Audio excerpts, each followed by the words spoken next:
it switches off that payment. So is that fun? I can assure you, the first thing you think, woo, quite intrusive. The second time you think, or the first time you come at home and you've forgotten to pay your ticket, you think, God damn it, where's Kate? The next time is super convenient, and once you're used to it, you never want to miss. And that's precisely ease your life. And that's something which is the first step. And in 2023, we do understand today 90% of all questions which customers ask us. So you pick up the phone comes in a call center, it is answered by either the machine, either a human being. We understand by machine, by the algorithm, it's artificial intelligence, so deep learning based. We understand today, after 6 months of training, 90% of customers' questions, 90%. We are able to answer only 20-30% with a solution. So the gap between the 90 and the 20 or the 30, 60 or 70% is something which we need to work out, which means we need to train Kate and link it with our back-end systems. And that's the challenge. And that's something which we are going to build in the next coming 2 to 3 years. And let me say in 2023, when I'm still CEO, no, say it differently. No, in 2023, You're not. you can invite me again. I will explain it. If I'm no longer there, probably I didn't make it. Okay? But this is what it's all about, and that's the big change between what we did in 1998 or in 2012 and what we currently are doing and what we're going to do within 2 years. And that's a fundamental driver. And the big thing is, my last word about that, let me say it differently. In 1998, we were actually assuming, let's do everything ourselves. I mean, it was perfectly vertically integrated. We switched it on the company level, but it was still in-group, in-house. Today, no longer the case. The only thing I do not outsource, not at all, is everything which is related to data. Sorry, guys. And everything which is our core. So building credits, underwriting customers, underwriting on the insurance side, the pure asset management business, and so on. I don't outsource that. Everything else, be my guest. If you can do it better, if you comply with the quality level which we have in-house and which needs to absolutely top-notch, if you can comply with that, and you can be fitting into the system, you tailor your service and your products to that need, no problem, you can join. He's pretty convincing. Chris, you have, of course, a different kind of ecosystem, but do you recognize his story? I recognize the story, but I see a number of things which are different. First of all, I don't have to ask who is client because you all are, without you knowing, but you're paying, so that's good. Second thing is actually that a lot of the concepts that they are applying now actually are already basic concepts for us. We do as little as possible ourselves. Yeah, we are basically connecting supply and demand, and actually other people will provide the service. What is relevant for us is how do we make sure that we can continue to ensure that role in the future? Does somebody make money out of that? Perfect. Yeah. So what we see is client needs are changing and are changing much more rapidly than what we think. Yeah. Today, you see the electrical car, a little bit more promotion around that, but if you see that by 26, all company vehicles will be electric. In a lot of countries by 2030, no other vehicle will be sold anymore. Actually, your energy needs, while that is probably the least of your problems, will change without you knowing that, because you get flexibility to the system, you get needs that are very, very much linked to that equilibrium of the system. And so what we have to provide is that those who know that, understand that you want to go on holidays, that they can connect to a service that provides you of that energy wherever you want without you knowing. A little bit like Waze warns you about you have to leave because there's traffic jams, you don't want to be occupied by that. They do that for you. We have to deliver the same thing. But the interesting thing of the ecosystem is a leasing company doesn't care a lot about the congestion in the distribution grid in Barcelona. Actually, they don't even know what it is. They hope that they can plug the car at the moment that they need it and that they then can have an efficient way of filling your car. Meanwhile, the people producing renewable energy, they basically produce when it is, and they need to find somebody that consumes.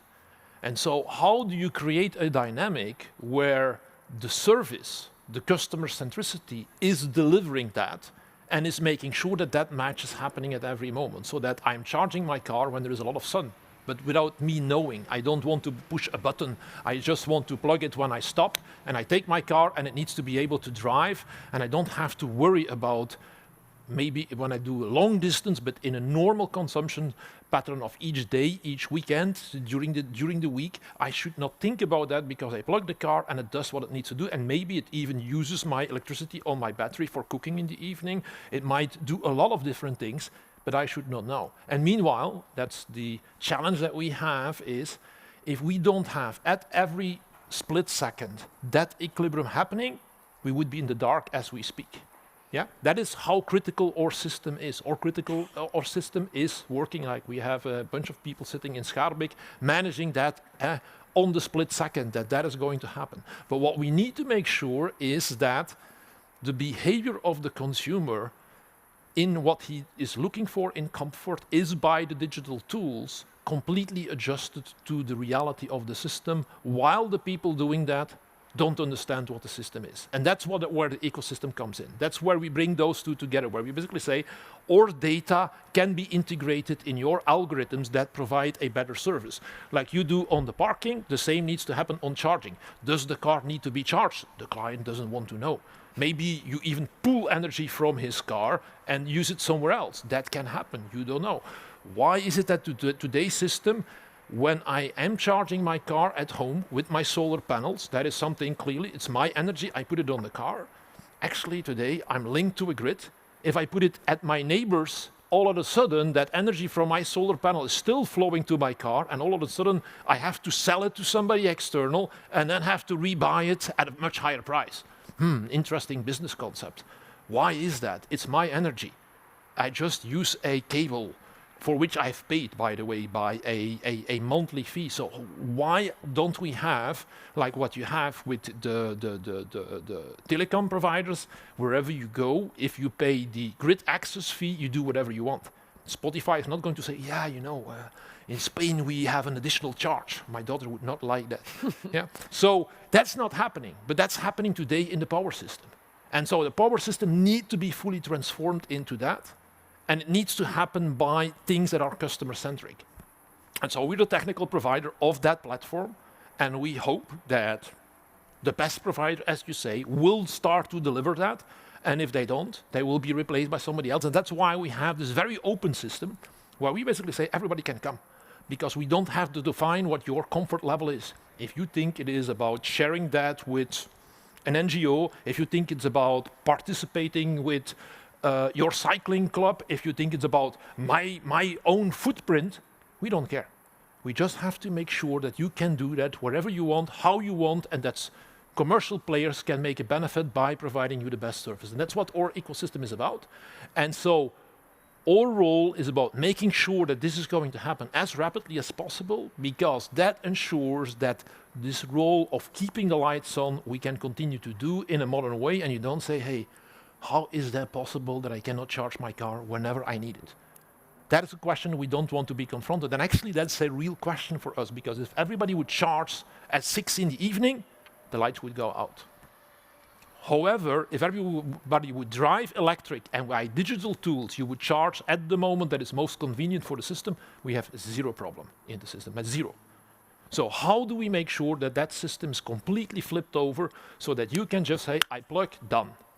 And now behind the back, they will decide if it's at night, in the morning, whatever, but they know how much I will drive and they will charge my car in the way it is needed, and I have zero hassle. That's what needs to happen in the power system.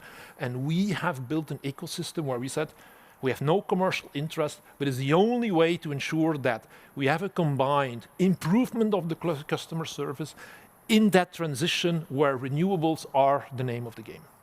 Is that your most innovative solution that you provide, or? To what extent would you say innovative? Innovative that we even don't have to think about it anymore. That you, that's it's already done. It needs to be done. It needs to be done. Basically, question is not there. You basically should say, I plug the car. Yeah, and it's normal. I have defined that like you would at a banking application would define what is my, let's say, how do you want my portfolio to be managed in terms of risk taking that we have versus return, you would say, well, what needs to happen for me is I want to be with a completely green footprint, or I want to be lowest cost, or I want to be lowest cost integrating help to my mother that I want to share energy with. You define your profile. In the background, it gets solved, and it needs to be something you don't think about. Yeah, and I see parallels between the ecosystems then. It's already there. I don't have to think about it. Can I ask a question to Chris as well? No, yes, No. of course. No, it's through me. I'm the medium. No, please do. No, I mean, I'm obviously triggered by what you said, and what I think the fundamental differences between the two of us, or the business where we're both in, is that in your story, is ultimately possible that me as an individual, so private person with my solar, I don't have solar panels on my roof. But Damned! Yeah, I know. Yeah, I was too late, you know. But with solar panels on my roof, that I become an electricity producer myself, and that I can, charge off my electricity on the net, and that, for instance, my neighbor or a bunch of neighbors collect together, and that you guys are then steering that, or no, we're not steering that. As we say, we try to minimize what we do. We're lazy kind of people. So you will have a service provider that ensures that that is going to happen. So you define your profile. We have all the data and access to the data that we can provide. Next to that, of course, he needs to have access to things like forecasting your needs. Yeah, are you a heavy user of your car? Are you a heavy user of whatever other facilities in your house? Is that mobile? Is that at your house? Is that somewhere else? So you have to have artificial intelligence that start to forecast what you need and starts to link that to renewable production. That's basically what needs to happen. And based on that, they say, what's the ideal way to optimize that and to correct that over time? That is basically what happens within our system. And so we actually stimulate other players to develop those products. That's what we try to do. And we say, as we are sitting on top of the data like you, we can then handle the equilibrium as a whole. Which means that in principle, even in the private net of all producers could become a public net at certain instances. Yes. Okay, makes sense. So you still learn from each other? Yeah, I can use that now tomorrow on my... That's then at a charge of... Yeah, but it's recorded, so we can send it all to you. Both of your companies are leading in this transformation. That we can say. It's different, but you're leading. I can imagine there's still a long way to go. What do you still want to realize in the future? Maybe I'll start with you, Johan. Yeah, actually, I lifted the tip of the veal already. Yeah, you so said I it explained earlier. about Kate Where did you want to go? But maybe to... So actually, where we want to end within a couple of years is a full, proactive fulfillment of those customers' needs. It sounds easy, but it is not. On a PowerPoint, it's one page, you know. But you made it sound easy. I do apologize then, but it is more than that, because the basic principle is it starts with no friction, no hassle for the customer.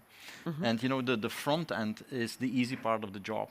A nice app, an AI system which provides you the way out or provides you the solution. But the real issue is the fact that we have to adapt all our core systems, our back-end systems, because they need to be integrated with third parties. But intrinsically, let's remember, those systems are built for an analog environment. It's public information. We are investing 1.5 billion next coming 3 years in making that transition happen. I think about 100 million euro is used for Kate, for the algorithm. All the rest goes to the adaptation of back-end systems. And there is a magic word. At business schools, it's often explained straight-through processing. The whole system is driven by straight-through processing, because the zero hassle, zero friction starts with when I say yay as a customer, I push the button, say I want to have that solution. He or she doesn't want to be bothered anymore with any administrative action somewhere in the process. So carve that out. Now that's called straight-through processing, at least in my definition, and that means that you have to completely review all the processes, and that you're constantly encountered with parts of that process, for instance, the government, which is still old-fashioned and analog. You have to circumvent, or you have to find a solution which then solves it. Now, that part of the job is the big money spender, and that is something which we are going to do the next coming 2 to 3 years. Once that is done, it starts to create big advantages, because what's behind it, when it's straight through process, is perfectly scalable. What I can do for one customer, I can immediately do for a million customers. If I have one in between, one single manual step, an intervention of the human being, and you need, for instance, to do something for a customer 10% of the time of an individual, then you have for 10 customers, 1 FTE. For 100 customers, 10 FTE. For 1,000 customers, you start to notice. If it's straight through process, you have from 1 customer, 1 process. 10 customers, 1 process. 100, 1 million, the same process. Perfectly scalable. And then you start to create the economies of scale. And then it starts to become very interesting. That's the reason why a lot of analysts are freaked out about the concept of Kate. Let me brag a little bit. So we nominated, did I brag already? I was not aware of it. I want to say just now, yeah. No, seriously. I mean, we're just nominated by Bain as the 5th most innovative financial institution in the world, okay? And if you look, and they split up the companies in a series of groups. If you look at what the end goal, nobody's in category 4. Now, what is category 4 about? It is, listen, proactive fulfillment of customer needs in a digital way. And it starts with straight through processing. So that's for a lot of, in the financial industry at least, but what Chris actually explained is exactly the same thing. It is about particularly proactive data and then no hassle, no friction. So yes, where we do want to get is precisely there. So fingers crossed, hard work, next coming years, a lot of money spent, hopefully we do succeed. Thank you. Chris, what's the focus of Elia for in the near future? Well, I think we will go through two waves in the let's say the coming period. The first wave is that clients will start to figure out that they have new needs. They have an electrical car, they have a heat pump, they have solar panels, and all of a sudden they say, hey, system is changing, and by the way, the regulator's changing things in the system. Yeah, capacity tariffs coming in Flanders, so that will have an impact on the way how you can consume, and it will give you some incentives. And so, first of all, you come to latent needs that will become explicit needs, and that's the first phase where we have to say, how do we make not only Elia adjusting to that, but how do we get the whole sector ready for that new reality? So how do we pull everybody into that ecosystem, making that happen? And then, of course, the next step is, once that you start to do that, you want to make it completely hassle-free. Because the first thing, of course, will be that I say, hey, yeah, I need this product that I can cook from the excess energy that is sitting on my battery, and I want to have, and so it's for nerds. Yeah, and as I always have said, like, it starts with something which is veganism, which is like, if you go to restaurant and you're a veganist, it's very complicated. You have to read everything, you have to ask, you're an annoying person. Yeah, because the system is not adjusted to that. If you're vegetarian, the whole system is already ready for that. Yeah, every restaurant has a menu, every store has a space where you can find them. You don't have to look at all these kind of things. But not too long ago, it wasn't like that. It wasn't like that. It started like veganism in the beginning, and it moved towards mainstream possibility, hassle-free, that you can do it. If you're a vegetarian today, basically you can go wherever you're, let's say in the modern world, you're unstoppable. You will not have a problem in being supplied by good food in good restaurants or in shops. But it came from the same thing that we see with veganism. They say, like, oh, damn, are there eggs into this? Oh, damn, is there some spill of milk maybe? So they have still this, and so in our sector, we're at this veganism space. Yeah, we're in this space where you then say, oh, I want to cook, but how is it possible that I cannot use my solar panel thing, that I have to put it on the grid and it comes back? And so some engineers think that's really cool, but most people don't. Yeah, but they start to say, like, hey, actually, I want to become carbon free because I'm interested that it's going to happen. I want to keep my invoice under control. I actually invested in solar panels. I invested in a car. So how can I monetize this thing? So that is going to start. And then it moves to the next wave, which is, basically, I plug that car, they know my profile, and it's happening. And I see the consequences of that, and it on a continuous basis optimizes, and maybe KBC will then say after a while, you have to change supplier because we analyzed your data and therefore this one does the same service better. You got it. That's basically what needs to happen. But I don't need to fight for clients. Let's keep this part for when the cameras are off, maybe. It will be a heated discussion.